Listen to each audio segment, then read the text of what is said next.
ایران کی حسینہ دوسرا باب قاصد۔ حضرت عمر رضی اللہ تعالیٰ عنہ کو دیکھتے ہی لوگ سمٹ گئے اور کسی قدر دب گئے۔ حضرت عمر رضی اللہ تعالیٰ عنہ بڑے غبار آلودہ شخص نے، جسے مسلمان گھیرے کھڑے تھے، نہایت ادب سے حضرت عمر رضی اللہ تعالیٰ عنہ کو سلام کیا۔ حضرت عمر رضی اللہ تعالیٰ عنہ نے کہا، یہاں آفتاب کی تمازت سخت ہے، دھوپ میں کھڑا نہیں ہوا جاتا، اندر چلے آؤ اور بتاؤ تم کون ہو اور کہاں سے آئے ہو۔ یہ کہتے ہی حضرت عمر رضی اللہ تعالیٰ عنہ بڑھ کر مسجد کے اندر چلے گئے۔ تمام مسلمان بھی ان کے پیچھے ہی پیچھے پہنچے۔ حضرت عمر رضی اللہ تعالیٰ عنہ بیٹھ گئے۔ ان کے سامنے غبار آلودہ فریاد کرنے والا اور سامنے بیضاوی دائرہ میں تمام مسلمان بیٹھ گئے۔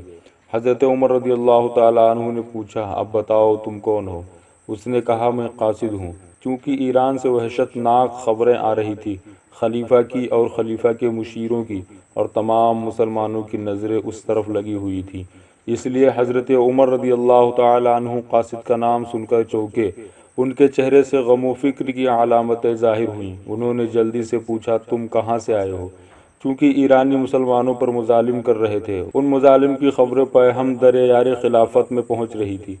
ان اندوہناک خبروں سے خلیفہ، اراکین خلافت اور تمام مسلمان متوشش و متفکر ہو رہے تھے، اس لیے حضرت عمر رضی اللہ تعالیٰ عنہ نے بے چینی سے جواب کا انتظار کرنے لگے۔ قاصد نے کہا، میں ایران سے آ رہا ہوں۔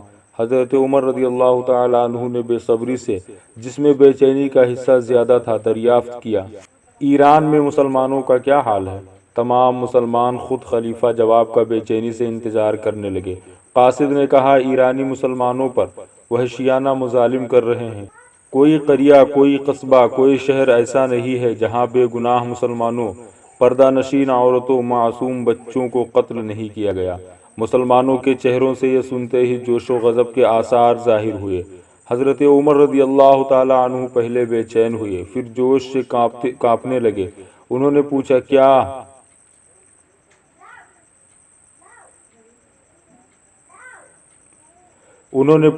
بویب کی شکست نے ایرانیوں کے حواس درست نہیں کیے؟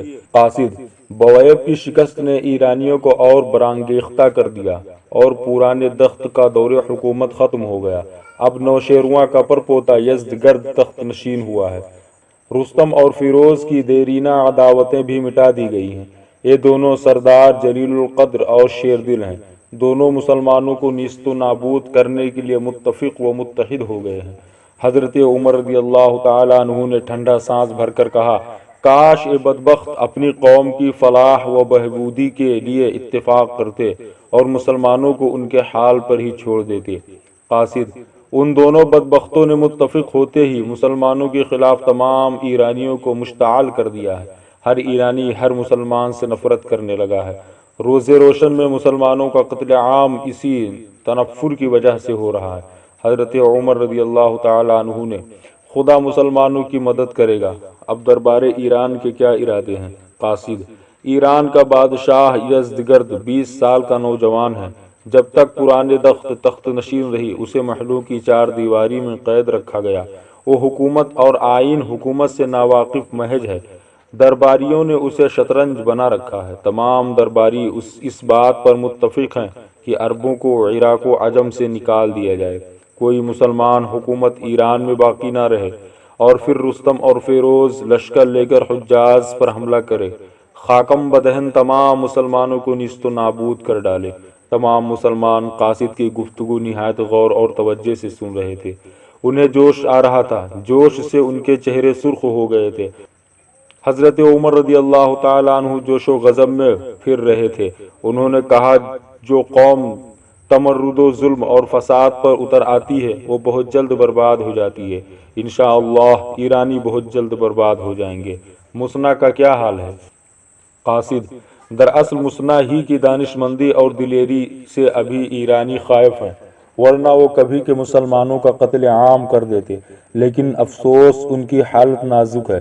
انہوں نے میدان جنگ میں جو زخم کھائے تھے وہ بگڑتے چلے جا رہے ہیں، خدا انہیں شفا فرمائے۔ حضرت عمر، خدا بہتر کرے گا۔ ایرانیوں کو اپنی بہادری پر غرور و گھمنڈ ہے، انشاءاللہ ان کا غرور توڑ دیا جائے گا۔ اب حضرت عمر رضی اللہ تعالی عنہ مسلمانوں سے جو ان کے سامنے بیٹھے ہوئے تھے مخاطب ہوئے۔ انہوں نے کہا، آپ نے قاصد کی گفتگو سن لی، اب ایک اور واقعہ سنو۔ آج ہی کیا ابھی اور ایک شخص ایران سے آیا ہے، یہ بھی ایرانیوں کا ستایا ہوا ہے، یہ میرے داہنے ہاتھ کی طرف بیٹھا ہے، اس کا نام عاصم ہے۔ اس نے جو دور انگیز واقعہ سنایا ہے اس نے مجھے سخت بے چین کر دیا ہے۔ ایرانیوں نے بلا وجہ بے قصور مسلمانوں پر دفعتاً حملہ کر کے مردوں کو قتل کر ڈالا، معصوم بچوں کو چیر پھاڑ دیا اور عورتوں کو گرفتار کر کے لے گئے۔ عاصم کا دوست عبید اور اس کی ہمشیرہ لیلا بھی گرفتار کر لیے گئے ہیں۔ مجھے اس واقعہ کے سننے سے بے حد صدمہ ہوا ہے۔ میں نہیں چاہتا تھا کہ ایران پر باقاعدہ لشکر کشی کروں، لیکن درندہ صفت ایرانیوں کی چیرہ دستیوں نے مجھے مجبور کر دیا ہے کہ میں مسلمانوں کو بچانے اور شہیدوں کا انتقام لینے کے لیے ایران پر حملہ کروں۔ ابھی اسی قدر گفتگو ہوئی تھی کہ ظہر کی اذان ہوئی، تمام لوگ قبلہ رو ہو کر بیٹھ گئے۔ اذان ختم ہوتے ہی سب اٹھے، وضو کرنے چلے۔ باہر سے مسلمانوں کی آمد کا تانتا لگ گیا۔ اذان سنتے ہی لوگ مسجد کی طرف دوڑ پڑے۔ لوگوں نے تمام کام بند کر دیے۔ چشم زدن میں تمام مسجد مسلمانوں سے لبریز ہو گئی۔ جس کو جہاں جگہ ملی وضو کر کے سنتیں پڑھنے میں مشغول ہو گیا۔ سینکڑوں آدمی مسجد کے صحن میں تپتی ہوئی دھوپ میں جلتے ہوئے فرش پر کھڑے ہو کر نماز پڑھنے لگے۔ آفتاب کی تمازت، دھوپ کی حدت، فرش کی گرمی، کسی بات کا بھی کسی کو خیال نہ ہوا۔ سب نہایت اطمینان سے نماز پڑھنے میں مشغول ہو گئے۔ دھوپ تیز تھی، گرم ہوا کے جھونکے لوگوں کو جھلسائے دیتے تھے۔ سورج کی چمکدار شعاعیں آنکھوں کو خیرہ کیے دیتی تھی۔ پسینے پر پسینے آ رہے تھے، لیکن مسلمانوں کا ان میں سے کسی بات کی بھی پرواہ نہ تھی۔ وہ اطمینان قلب اور خلوص دل سے نماز میں مشغول تھے۔ اللہ اکبر! کیا زمانہ تھا، کیا لوگ تھے کہ ادائے فریضہ میں کسی تکلیف کا خیال نہ کرتے تھے۔ جانتے تھے ایک روز حشر ہونے والا ہے، آفتاب سوانح پر آنے والا ہے۔ اس روز کی تپش اس زمانے کی تپش سے 1000 گنا بڑی ہوگی۔ خدا کو خوش کرنے روز حشر کی تپش سے بچنے کے لیے بے تکلف تپتی ہوئی دھوپ میں جلتے ہوئے فرش پر کھڑے ہو کر اطمینان سے نماز پڑھتے تھے۔ آج کتنے مسلمان ہیں جو اللہ اور اس کے رسول سے ڈر کر، قیامت کے روز سے خوف کھا کر دھوپ میں تو کیا سایہ میں بھی 5 وقت جماعت کی نماز پڑھتے ہوں۔ اب مسلمانوں کے دلوں سے خدا کا خوف نکل گیا ہے۔ وہ صرف موت سے ڈرنے لگے ہیں، حالانکہ ان کے بزرگ موت کا استقبال کرنے کے لیے ہر وقت تیار رہتے تھے اور خدا سے ڈرتے تھے، اسی لیے وہ دنیا بھر پر بھاری تھے۔ ساری دنیا ان سے لرزتی تھی، اور آج کل کے مسلمان ساری دنیا سے ڈرتے ہیں۔ مسلمانوں میں قاعدہ تھا کہ امیر بادشاہ خود نماز پڑھایا کرتا تھا، چنانچہ حضرت عمر رضی اللہ تعالیٰ عنہ جماعت سے نماز پڑھائی۔ نماز کے بعد لوگ اپنے کام میں مشغول ہو گئے۔ حضرت عمر رضی اللہ تعالیٰ عنہ نے کاتب کو بلایا، حجاز کے رئیسوں کے نام خطوط لکھائے۔ تمام خطوط ایک ہی مضمون کے تھے، سب کو جہاد کی دعوت دی تھی اور جلد سے جلد مدینہ پہنچنے کی تاکید کی تھی۔ سب کے بعد ایک خط مسنا کو لکھایا، اس میں لکھا کہ تم تمام مسلمانوں کو جو ایران کے اضلاع میں آباد ہو گئے ہیں جمع کر کے حجاز کی سرحد پر لوٹ آؤ۔ عصر کے وقت تک یہ تمام تحریرات مکمل ہو گئی۔ رؤسائے عرب کے پاس جو قاصد بھیجے جانے والے تھے وہ بھی نامزد کر دیے گئے۔ مسنا کو جو تحریر لکھی گئی تھی وہ اس قاصد کے حوالے کر دی گئی جو ان کے پاس سے آیا تھا۔ اس کے بعد عصر کی نماز پڑھی۔ چونکہ حج کا زمانہ قریب آ گیا تھا، اس لیے عصر کے بعد حضرت عمر نے اعلان کر دیا کہ وہ جمعہ کے روز حج کے لیے روانہ ہو جائیں گے۔